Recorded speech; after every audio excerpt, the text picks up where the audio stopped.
এফডিসিতে ফিল্ম স্টাইলে সাংবাদিকদের উপর হামলা।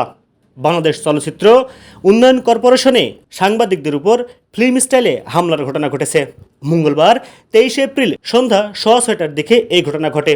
বাংলাদেশ চলচ্চিত্র শিল্পী সমিতির নবনির্বাচিত কমিটির মিলাদ মাহফিল ছিল আগামীকাল।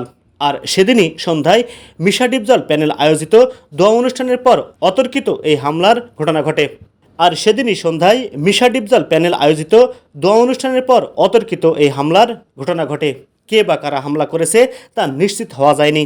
উপস্থিত কয়েকজন সাংবাদিক জানিয়েছেন, হামলায় নেতৃত্ব দিয়েছেন খল অভিনেতা মিশা শানু।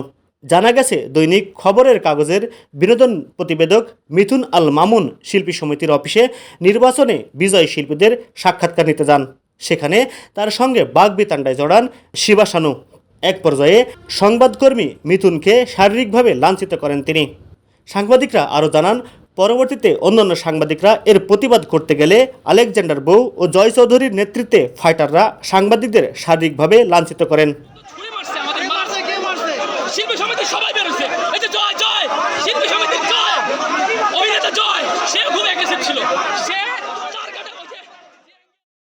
হামলার এক পর্যায়ে এফডিসির ফাইটার ডিরেক্টররাও হামলায় অংশ নেন। তাদের অতর্কিত হামলায় আহত হয়ে খবরের কাগজের ক্যামেরা পার্সন বর্তমানে হাসপাতালে ভর্তি রয়েছেন।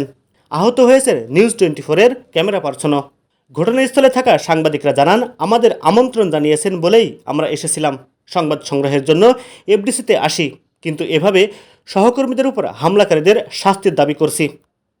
রাত 7:30টার দিকে সাংবাদিকদের পক্ষ থেকে ঘটনাটি নিয়ে বাংলাদেশ চলচ্চিত্র শিল্পী সমিতির নবনির্বাচিত সভাপতি মিশা সওদাগরের কাছে নানা দাবি দাওয়া তুলে ধরা হয়। বিষয়টি সাংবাদিক ও শিল্পী দুই পক্ষে বসে সমাধানের চেষ্টা চলছে বলে জানা গেছে। প্রসঙ্গত, শিল্পী সমিতির 2024-2026 মেয়াদের নির্বাচনে নিরঙ্কুশ জয় পেয়েছে মিশা ডিপজল পরিষদ।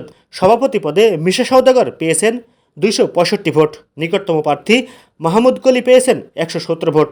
সাধারণ সম্পাদক পদে মনোহর হোসেন ডিপজল পেয়েছেন 225 ভোট। একই পদে 209 ভোট পেয়েছেন নিপুণ আক্তার।